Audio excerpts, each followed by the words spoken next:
Hello बच्चों, कैसे हैं आप लोग। आई होप आप लोग बहुत अच्छे होंगे और बहुत अच्छे से आप लोगों की तैयारी चल रहा होगा। तो आज बच्चों हम कवर करने वाले हैं चैप्टर जो है फैक्टराइजेशंस है, राइट। तो ये जो है चैप्टर 12 है बच्चों, न्यू एनसीईआरटी का। और इससे पहले के किसी भी चैप्टर में अगर आपको प्रॉब्लम है तो चैनल पे विजिट करके प्लेलिस्ट सेक्शन को चेकआउट कर सकते हैं। न्यू एनसीईआरटी का चैप्टर फर्स्ट से लेकर के 11 तक कंप्लीट मैंने आपको कवर करवा रखा है। तो चैनल पे विजिट करके प्लेलिस्ट सेक्शन को एक बार चेक कर ले अगर आपको प्रॉब्लम है तो। और अगर आप कंटिन्यू देख रहे हैं तो बहुत अच्छी बात है। तो चलिए आज जो हम कवर करने वाले हैं फैक्टराइजेशन, राइट।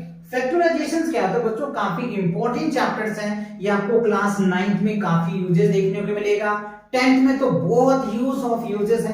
तो इसीलिए इसे आप बहुत अच्छे से इसे ध्यान से समझना और अच्छे से इस क्वेश्चन को प्रैक्टिस भी करना, राइट। तो चलिए स्टार्ट करते बिना डिले किए हुए।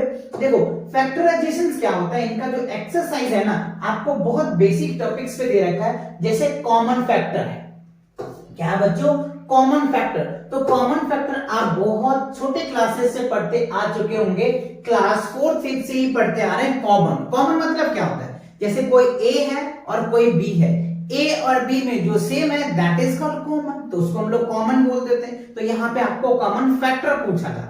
तो दो टर्म्स आपको दिए हुए हैं, देखो एक टर्म्स ये है और एक टर्म्स ये है। इस दोनों टर्म्स का पहले हमें फैक्टर लिखना पड़ेगा और फैक्टर लिख करके हमें उस दोनों में जो कॉमन होगा दैट इज योर आंसर्स। तो ये आपके आंसर्स होंगे। तो चलिए सबसे पहले हम फैक्टर को लिखते हैं। तो अगर मैं फर्स्ट क्वेश्चन को सॉल्व करूं तो सबसे पहले देखो क्या हमारे पास 12x है और क्या दिया हुआ है बच्चों आपको 36 है। तो हमें पहले क्या करना है, 12x का फैक्टर लिखना है। तो सबसे पहले 12 का फैक्टर निकाल लो। तो देखो 2 से इसको करोगे तो 6, फिर ये 2 से करोगे तो क्या हो गया 3।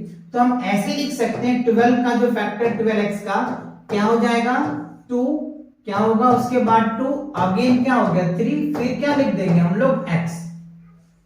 अब 36 है तो 36 का फैक्टर लिख दो तो कितना हो जाएगा 18 हो गया, फिर 2 से लिख दो तो 9 हो जाएगा, अगेन 3 से आ जाएगा तो ये आ जाएगा 3।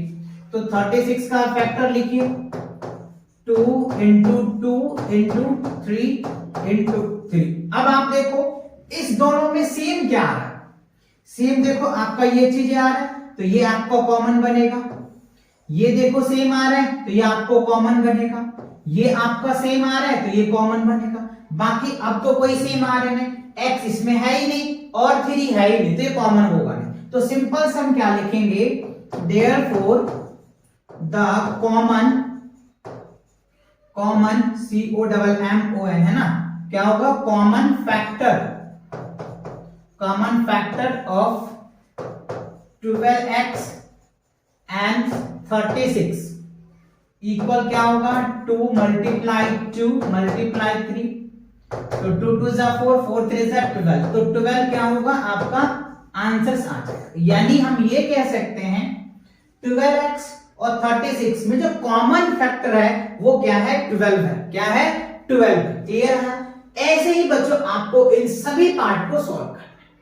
तो फर्स्ट पार्ट आपको फटाफट सॉल्व कर लीजिए या इनको आप स्क्रीनशॉट ले लो जिससे कि मैं दूसरे पार्ट करवा पाऊं आपको। क्लियर हुआ। चलो मैं इसको क्या करता हूं, इसको रफ करता हूं और दूसरे पार्ट आपको करके दिखाता हूं। अब दूसरे पार्ट में देखो क्या दिया हुआ है, 2y दिया हुआ है, 22xy दिया हुआ है। तो दूसरा पार्ट देखो 2y, इसको आप सिंपल लिख सकते हो 2 इंटू y लिख सकते हो, ठीक है। अच्छा 22x y दिया हुआ है तो 2 इंटू 11 इंटू x इंटू क्या हो जाएगा y। अब तो इसमें है नहीं तो देखो कॉमन क्या आ रहा है 2 आ रहा है आपके पास, उसके बाद क्या आ रहा है कॉमन y आ रहा है तो ये आपका हो जाएगा। तो हम लिख सकते हैं देयरफॉर द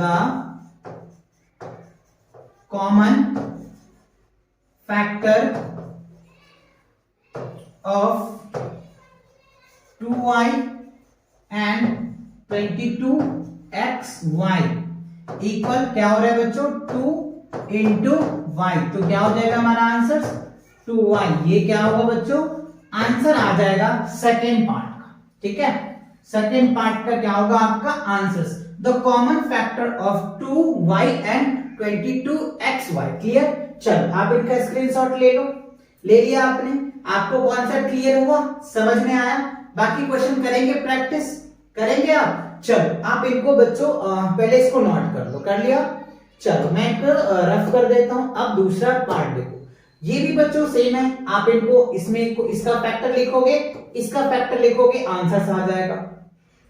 अब मैं फोर्थ वाला करवाता हूं, थर्ड वाला मैं आपके ऊपर छोड़ता हूं, आप इसे करना। ये भी 2 फैक्टर है, ठीक है। ये 3 फैक्टर वाला है, तो इसको मैं आपको करके दिखाता हूं। फोर्थ वाला पार्ट देखो, 2x है तो इसको कैसे लिख सकते हो? 1 इंटू 2 इंटू एक्स लिख सकते हो। अच्छा, फिर क्या है? 3x स्क्वायर है तो इसको क्या लिख सकते हो? 1 इंटू 3 इंटू क्या लिख सकते हो? x into x। फिर क्या है? 4 है तो 4 को क्या लिख सकते हो? 1 इंटू 2 इंटू क्या लिख सकते हो? 2, ये लिख सकते हो। तो देखो तीनों में कॉमन क्या दिख रहा है? तीनों में जो कॉमन दिख रहा है वो तो मुझे 1 ही दिख रहा है ना? तीनों में जो कॉमन 1 ही है, इसके अलावा तो कोई है नहीं। हाँ 2 इसमें है, बस इसमें नहीं है, तो ये नहीं आएगा।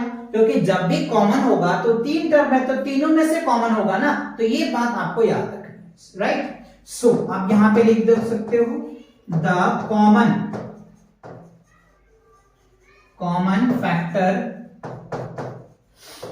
Of 2x 3x square and 4 क्या होगा बच्चों? 1। इसका आंसर क्या बन जाएगा आपका? 1 आएगा, है ना? क्योंकि 1 एक ऐसा नंबर है, वो तो सभी का फैक्टर होता ही है, तो आपका 1 आ जाएगा। ठीक है, सेम उसी तरीके से देखो फिफ्थ पार्ट में भी है। आपको इसका फैक्टर लिखना है, इसका फैक्टर लिखना है और इसका फैक्टर लिखना है। तीनों का फैक्टर लिखो और फैक्टर लिख करके क्या करो आप, जो कॉमन है वो कॉमन पार्ट आप लिख सकते हो, है ना? तो आप इसका आंसर आ जाएगा। सेम बच्चों आपका ये पार्ट भी दिए हुए 3 टर्म है, तीनों टर्म्स को आपको तोड़ना है। सेम क्वेश्चन नंबर 7 में भी है, आपको एक टर्म्स ये दिया हुआ, एक टर्म्स ये, एक टर्म्स ये, 3 टर्म्स है। तीनों टर्म्स को अलग अलग फैक्टर लिखोगे, फैक्टर लिख करके कॉमन्स करोगे। सेम आप यहां पे भी देखो, राइट? ये भी आपको 3 टर्म्स दिए हैं, तीनों टर्म्स को क्या करोगे? अलग अलग डिफाइन करोगे, अलग अलग उसका फैक्टर लिखोगे और फैक्टर लिख करके आप उसे कॉमन निकाल सकते। तो चलिए मैं क्वेश्चन नंबर 7 करवा देता हूं, है ना? चलो इसको मैं रफ कर देता हूं, रफ कर दिया मैंने। चलिए अब क्या करते हैं, क्वेश्चन नंबर 8 जो है ना, ये मैं आपको करके भी दिखा देता हूं, बाकी आप खुद भी प्रैक्टिस करो। अगर सॉल्व नहीं होता है तो कमेंट सेक्शन में कमेंट जरूर कर देना। मैं आप लोगों के लिए 1 शॉट लेक्चर लेकर के आऊंगा, रिवीजन, उसमें वो क्वेश्चन मैं कवर करवा दूंगा, है ना? चलो आगे बढ़ते हैं। क्वेश्चन नंबर 8 में देखो क्या है, 3x स्क्वायर वाई क्यूब है। तो इसको अगर आप फैक्टर करोगे तो 1 इंटू 3 इंटू क्या होगा? x into x into y into y into y आ गया, ठीक है। अच्छा अब कह रहे 10x क्यूब, तो इसको अगर आप फैक्टर करोगे तो 2 इंटू 5, ठीक है। अच्छा वाई स्क्वायर भी तो है, ये है ना बच्चों, ठीक है। तो हो जाएगा into x into x into x into y into y, ठीक है। उसके बाद करें 6x square y square Z है, इसको करो तो 2 into 3 x x y into y into z. अब इसमें तीनों में कॉमन देखो क्या आ रहा है, देखो 2 इसमें है, इसमें नहीं है तो नहीं आएगा, 3 इसमें है, इसमें नहीं है तो नहीं आएगा, ठीक है। x देखो, x इसमें भी है और x इसमें भी है, तो ये कॉमन दिख रहा है मुझे। अच्छा एक x और है बच्चों, तो ये भी आपको कॉमन दिख रहा है। अब देखो x नहीं दिख रहा है किसी में, y दिख रहा है मुझको, है ना? तो यहाँ पे y कॉमन आ रहा है, तो आप इस हिसाब से y कॉमन ले सकते हो। ये आपके y कॉमन दिख रहा है तो ये लिख सकते हो। अब तो z तो है ही नहीं, तो क्या आ रहा है कॉमन, आप सिंपल लिख सकते हो the common factor of, right, of क्या लिखोगे?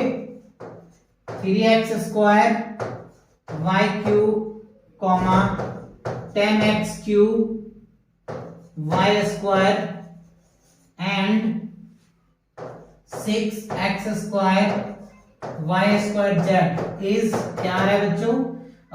x स्क्वायर और वाई स्क्वायर, ये आपका क्या आ रहा है, कॉमन आ रहा है। एक्स स्क्वायर वाई स्क्वायर क्या हो रहा है आपका, कॉमन आ रहा है, राइट। तो आप इस हिसाब से इन सभी पार्ट्स को अलग अलग फैक्टर करके आंसर्स निकाल सकते हो, राइट। मैंने आपको अलग अलग पार्ट्स का करवा दिया, बेसिक पार्ट सारे करवा दिए। इसी हिसाब से आप इनका भी और ये पार्ट्स के भी अलग अलग फैक्टर लिखना। फैक्टर लिखने के बाद जो तीनों में कॉमन आ जाए वो आपका आंसर हो जाएगा, राइट। क्लियर हुआ। चल अब क्वेश्चन नंबर नेक्स्ट देखो, क्वेश्चन नंबर सेकंड में क्या है, फैक्टराइज द फॉलोइंग एक्सप्रेशंस। ये जो आपको एक्सप्रेशन दिया हुआ है ना, इसे आपको फैक्टराइज करना है। कैसे करोगे, तो देखो इसको सॉल्व करने का बहुत तरीके हैं, अलग अलग तरीके से आप सॉल्व कर सकते हो। जैसे देखो पहला तरीका मैं आपको ऐसे भी बता सकता हूं, 7x - 42 है, तो इस दोनों में कॉमन देखो क्या है, 7 आ रहा है और इसमें कॉमन हो रहा है, तो 7 आप कॉमन लिख सकते हो, x - 7 - 42 ऐसे लिख सकते हो। या फिर मैं इसका तरीका और भी आपको बता देता हूं, जैसे 7 का फैक्टर लिखोगे तो क्या लिख सकते हो, 1 × 7 × क्या लिख सकते हो, x। अच्छा अब इसको कर दो, 42 का फैक्टर लिखो। आप देखो 42 का फैक्टर कैसे लिखा जाएगा, 2 से करो तो कितना हो जाएगा, 21। फिर इसको 2 से करोगे तो कितना हो जाएगा, 7, है ना। तो आप इसको 7, अच्छा सॉरी यहाँ 3 आएगा ना बच्चों, तो 7 × 21, तो ऐसे लिख सकते हो, 2 × 3 × 7 लिख सकते हो। ऐसे भी सॉल्व कर सकते हो, ऐसे भी सॉल्व कर सकते हो। मैं दोनों तरीका बता रहा हूं, आपको जो इजी लगे, जो अच्छे से समझ में आ जा रहा है, आप वो तरीके से कर लो सॉल्व, है ना। चलो तो देखो 7 इसमें भी है, 7 इसमें भी है, राइट। तो 7 कॉमन ले लो। अब इसमें क्या बच गया, 1 × x, और इसमें क्या बच गया, 2 × 3। चलो तो 7 × क्या हो जाएगा, x, और यहाँ पे क्या हो जाएगा, 6। देखो बच्चों आंसर्स में कोई चेंज नहीं आएगा, तरीके आपके चेंज हो सकते हैं लेकिन आंसर चेंज नहीं होने वाला। तो आप तरीका कोई भी लो, आंसर सेम आएगा, राइट। हाँ स्टेप्स भी होनी चाहिए, प्रोसेस भी सेम होनी चाहिए, ये नहीं कि आप कैसे भी लेके आ जाओ, प्रोसेस सही होना चाहिए। जैसे देखो मैंने यहाँ पे डायरेक्ट कॉमन लेके कर दिया, और मैं अभी जो फैक्टर आपको बताया उस फैक्टर मेथड से सॉल्व करके मैंने दिखा, तो दोनों तरीके से आंसर तो सेम ही आ रहा, राइट। चलो तो ऐसे ही आपको सॉल्व करना है, इसको नोट कर लिया आपने। चलो इसमें टोटल बच्चों आपको 10 क्वेश्चन दे रखा है, जिसे कि आप अच्छे से प्रैक्टिस कर सकते हो। यानी हम ये कह सकते हैं, कॉन्सेप्ट तो यही है, अब आप अच्छे से प्रैक्टिस करेंगे, उनके लिए वैरायटी ऑफ क्वेश्चंस आपको सेट करके दिया है कि आप इन्हें अच्छे से प्रैक्टिस करें और आप इस तरह के क्वेश्चन में एकदम अपना पकड़ मजबूत कर लें, है ना। चलो तो ये इसको रफ करते हैं, इसके दूसरे पार्ट भी मैं आपको सॉल्व करके दिखाता हूं, राइट, जिससे कि और आपका कॉन्सेप्ट क्लियर हो जाएगा। अब देखो सेकंड पार्ट में क्या रहेगा, 6p दिया हुआ है, क्या दिया हुआ है, 6p - 12q। तो सेकंड वाला क्वेश्चन में देखो 6p - 12q, तो हम यहाँ पे 6p कॉमन ले सकते हैं, तो p माइनस क्या हो जाएगा, 2q, ये आपका एक आंसर बनेगा, ठीक है। अच्छा दूसरा तरीका, 6 का फैक्टर करो तो 2 × 3 × क्या हो जाएगा, p। अच्छा इसको करो तो 2 × 3 × 2 × 3, अच्छा 12 का फैक्टर करके दिखा देता हूं, जैसे कि आपको समझ आ जाएगा। 6 × 2 × 3, तो 2 × 2 × 3 × क्या हो रहा है, q आ रहा है, ठीक है। अब देखो इसमें कॉमन क्या क्या आ रहा है, 2 आ रहा है, ठीक है। इसमें है 3 भी है, 3 है, तो 2 × 3 कॉमन ले लो। अब ये हमारा p बच गया, इसमें क्या बचेगा, तो 2 × क्या बच रहा है, q बच रहा है, तो 3 × 2 = 6, और ये क्या हो जाएगा, p - 2q। ये देखो आपका आंसर क्लियर हो गया। यही बच्चों आपके आंसर्स यहां भी आए थे ना, देखो आंसर सेम आ रहा, तरीका चेंज हुआ ना, स्टेप चेंज हुआ ना। तो यही मैं आपको बार बार समझाता हूं, आपके क्लास टीचर्स अलग से हो सकते हैं, समझाया जा सकता है, तरीके चेंज होंगे, आंसर्स वेरी कभी नहीं करेगा, ये याद रखना। आंसर सेम होंगे, तरीके चेंज हो सकते हैं, कॉन्सेप्ट लगाने का वे अलग हो सकता है, राइट। तो आप इस हिसाब से इनको सॉल्व कर सकते हो। तो सेम बच्चों आपका ये भी है, 2 टर्म्स है इसमें, तो इसको आप कर लेना। ये भी देखो 2 टर्म्स है, ये भी 2 टर्म्स है, सेम है ना। यहां भी 2 टर्म्स भी है, इसमें देखो 3 टर्म्स है, तो ये वाला मैं आपको करके दिखाता हूं। 2 टर्म्स वाले 2 क्वेश्चन प्रैक्टिस करा दिया, बाकी आप इसे प्रैक्टिस करो, 4 और है, आप इनको प्रैक्टिस कर लो, ठीक है। चलो मैं आपको 7th वाला पार्ट दिखाता हूं, 3 टर्म्स इसमें है। चलो तो देखो तीन जो टर्म्स है इसमें भी वही कॉन्सेप्ट है, कोई लॉजिक अलग नहीं है, लॉजिक वही है, यही लॉजिक आपको लगाना है। तो देखो हमें क्या दिया हुआ है 10a² minus 15b² plus 20c²। तो इसमें हमें कॉमन क्या दिख रहा है 5 दिख रहा है बच्चों, 5 कॉमन आ रहा है तो आप 5 ले लो। तो 5 2 जा 10 a², 5 3 जा 15 b², 5 4 जा 20 c²। तो ये आपका क्या होगा आंसर बन रहा है, हमने 5 कॉमन ले लिया, ठीक है। तो अब आपको ये तरीका भी दिखाता हूं 10 का, तो क्या लिखोगे 2 इंटू 5 इंटू a माइनस 15 का करोगे तो 3 इंटू 5 इंटू b, ठीक है, प्लस 20 तो 2 इंटू 5 इंटू c। अब देखो तीनों में क्या हो रहा है, देखो 5 इसमें भी है, 5 इसमें भी है, 5 इसमें भी है, कॉमन ले लो, ले लिया सर। अब बताओ 2 इसमें है, इसमें नहीं है, इसमें है तो कॉमन तो नहीं आएगा ना, a इसमें है किसी में नहीं है तो ये तो ऐसे ही नहीं आएगा। अब इसमें देखो क्या बच रहा है 2 इंटू a क्या होगा a², 3 b इंटू b क्या होगा 3b², c इंटू c² और ये क्या हो जाएगा 2 2 जा 4 है ना, तो यहाँ पे प्लस 4c²। देखो आपका ये आंसर आया कि नहीं आया, आया कि नहीं आया, आया ना बच्चों। तो आप देखो हमने फैक्टर करके भी दिखा दिया, डायरेक्ट भी सॉल्व करके दिखा दिया। तो ऐसे ही बच्चों आप भी प्रैक्टिस करेंगे ना तो आपका भी इसी हिसाब से आप बहुत आसानी से कर पाओगे सॉल्व, ठीक है ना। तो इसी के बेस पे देखो आपको क्वेश्चन नंबर 8 दे रखा है, क्वेश्चन नंबर 9 3 टर्म्स दे रखा है आपको, क्वेश्चन नंबर 10 भी दे रखा है। बात समझ में आ रहा है, क्लियर हो रहा है, अच्छे से समझ में आ रहा है ना, क्लियर। चल तो इसको आप नोट करें, अगला पार्ट में आपको करवाता हूं।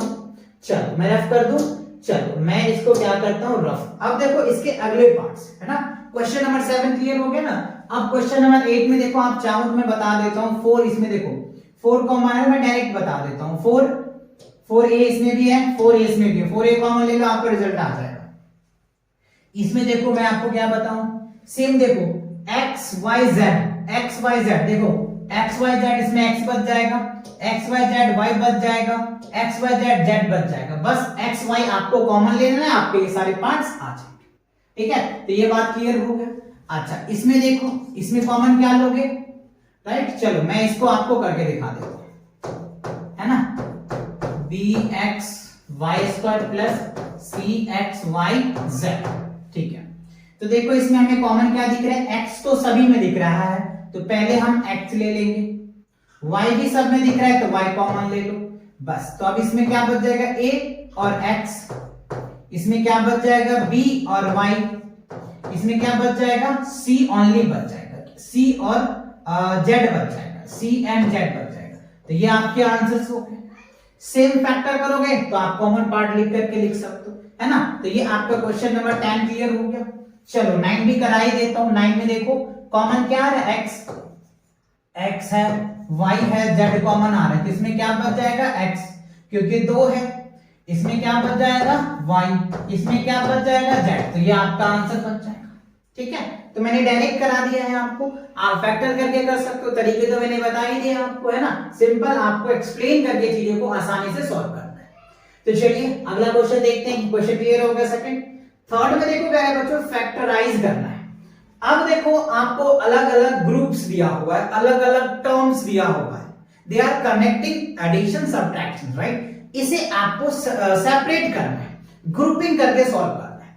तो चलिए हम देखते हैं। सबसे पहले इस दोनों में अगर आप ध्यान से देखो तो क्या कॉमन दिख रहा है आपको, x दिख रहा है, यस। तो x आप कॉमन ले लो तो x प्लस क्या हो जाएगा y हो जाएगा।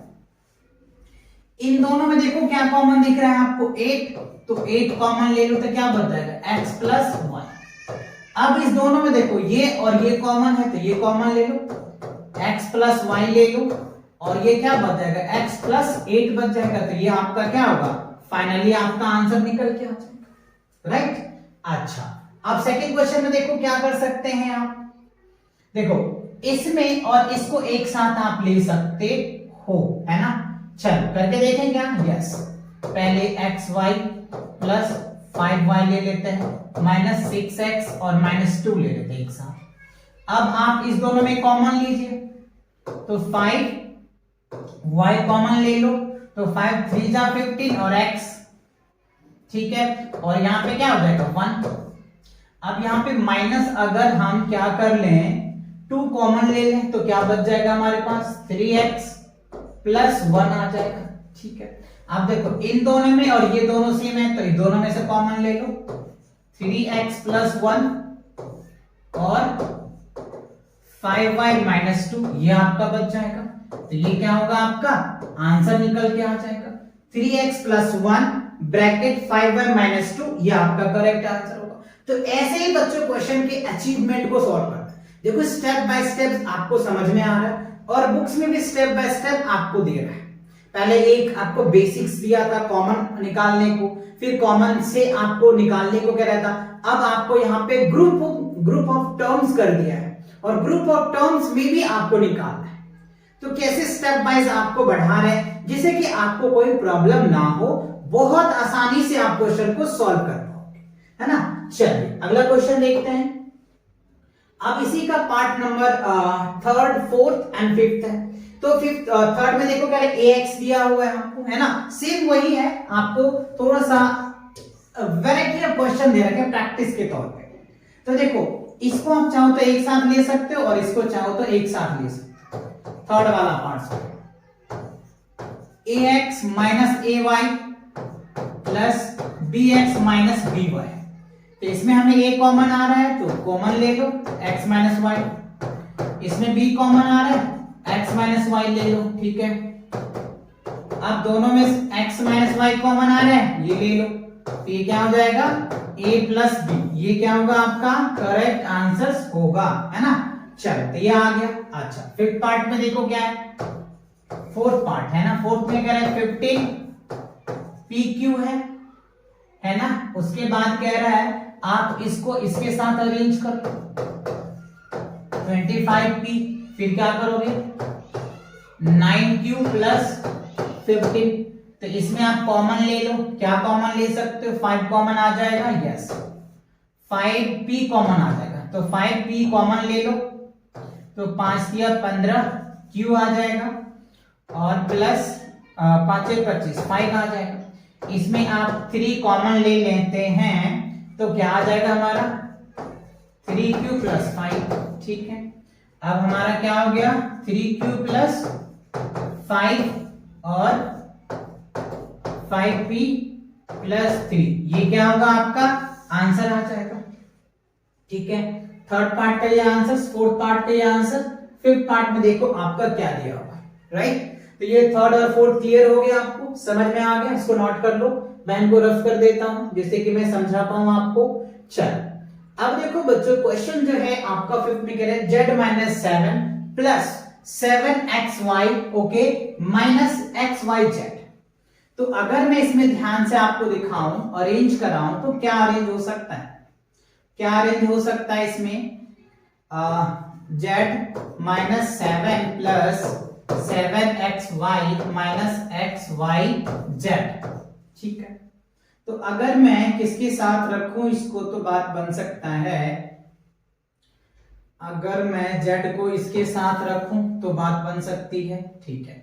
चलिए इसको लगते हैं z माइनस xyz और माइनस 7 प्लस 7xy, ठीक है।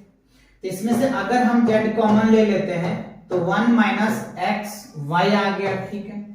इसमें से अगर हम 7 कॉमन ले लेते हैं तो 1 माइनस xy आ गया, ठीक है। अब देखो ये दोनों में है तो इसको कॉमन ले लो, 1 minus xy into z minus 7, ये आपका क्या होगा आंसर बन जाएगा। 1 माइनस xy और z माइनस 7, ये क्या होगा आपका आंसर आ जाएगा क्वेश्चन नंबर 5 का। क्लियर आया समझ में? अच्छा चलिए आगे बढ़ते हैं। तो इसी के साथ क्या होता है आपका जो फैक्टराइजेशन है एक्सरसाइज 12.1 जो है कंप्लीट होता है। इससे पहले कि किसी भी एक्सरसाइज में आपको प्रॉब्लम है तो चैनल पे विजिट करके प्लेलिस्ट सेक्शन को चेकआउट कर सकते हैं